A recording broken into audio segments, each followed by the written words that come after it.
Story time about my crazy ex-stepmom tried to kidnap me. So my mom and dad are divorced, obviously. Okay, so here's some information that you need to keep in mind. My dad and my so-called stepmom are usually off and on a lot. This is also semi-important. I go to my mom's Mondays through Fridays, and on Fridays my dad picks me up from school and I go to his house till Sunday. Well, one day on a Friday, my stepmom comes to the school to pick me up. She does every once in a while, so I didn't really question it. On the way home, she was acting really nice to me, but strange at the same time.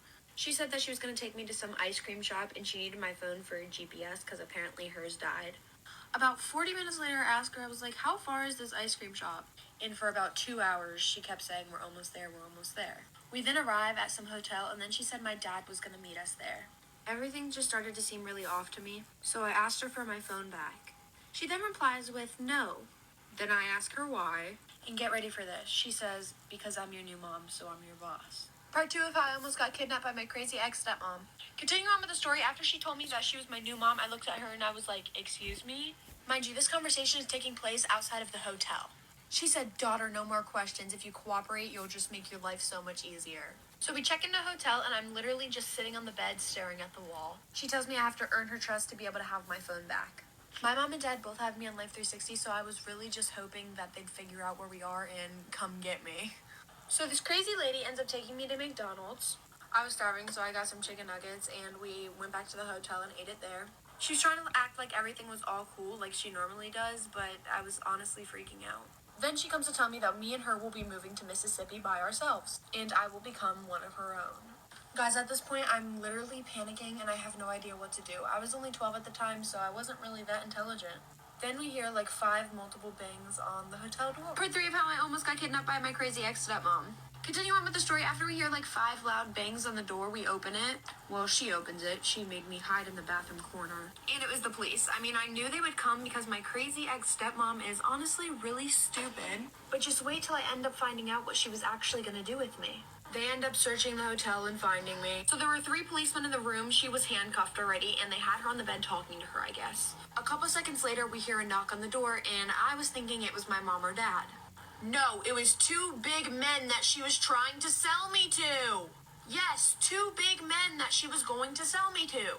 She was legit gonna sell me to sex trafficking. I think that's what it's called, I'm not sure. She's in jail, and so are the 2 men. I'm not really sure what went on with them 3. My mom did end up coming to get me, and my dad also drove up there just to apologize to me. My mom didn't let me see him for a while. But my mom and me ended up moving far just to be safe. This is why it's better to have one friend that you hang out with regularly instead of having a big group of friends. And trust me, you're going to want to listen to this story time. So when I was a sophomore in high school, I was kind of going through an identity crisis, and low-key still am. I went to a predominantly white school for the majority of my life, so let's just say I was extremely whitewashed. It was one of those times in my life where if a white person said the N-word around me, I would just laugh. Not because I didn't know it was wrong, but because I wanted to be accepted and I wanted to be like everybody else, and I seeked validation. Sophomore year was really when I started to become who I am today. I wanted to learn way more about my culture and my background. So I started becoming friends with people from other schools that are more diverse. Eventually, I met this group of girls. And I thought these girls were going to be the sweetest girls I would ever meet. And this friend group was serving flavor. I'm talking diverse to the T. One night, we decided that we were going to spend the night at one of the girls' houses. Let's call this girl Sally. I kept getting lost on the way to Sally's house, and I thought it was because I didn't know the area that well. Keep in mind, that's what I thought was the reason. I get there and we watch like 4 or 5 movies before I end up falling asleep. And when I wake up, I was in a room full of grown-ass men staring at me. Storytime part 2 of why it's better to have one loyal friend instead of a big group of friends. I forgot to mention in part 1 that when I arrived, the men were already there. Mind you, we were in sophomore year. These men looked like they were in college. So I was already a little thrown off, but I trusted it because I was with my friend. When I wake up, these men are like staring at me. But they try to look away really fast, but I could tell that they were staring at me. I started thinking the worst of the worst. I tried to think of any possible way that I could get out of there, whether it was physically or mentally. So I pretend to fall asleep just to escape the reality of it. But then one of the men at the bottom of the bed starts rubbing my feet. I immediately kick my leg so I can get his hands off. Now I'm thinking he's gonna be mad and I'm gonna get fucking attacked. So I try to make small talk to loosen the tension. So I look at the guys and I'm like, hey, do you know where the girls went? One of them looks at me and says, oh, they went home. So I'm like, I thought this was Sally's house. And they say nothing. So at this point, I think I'm being set up. I try my best to not make it seem like I'm suspicious of them. I casually act like I need to pee. Walk into the bathroom and I see a window. Automatically something clicks in my mind.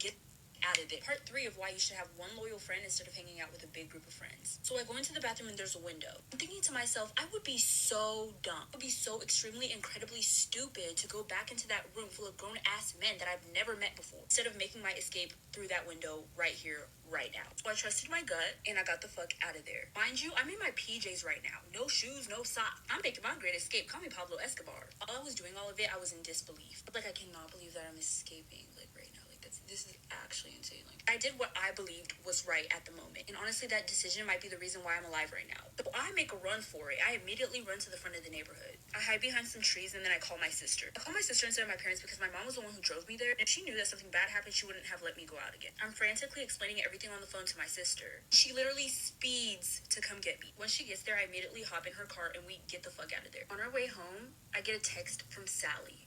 Part 4 of why you should have one loyal friend instead of having a big group of friends. So I'm on my way home and I get a text from Sally. Hey girl, where are you? We went to the gas station to get some milkshakes. You could have came with, but you were already asleep.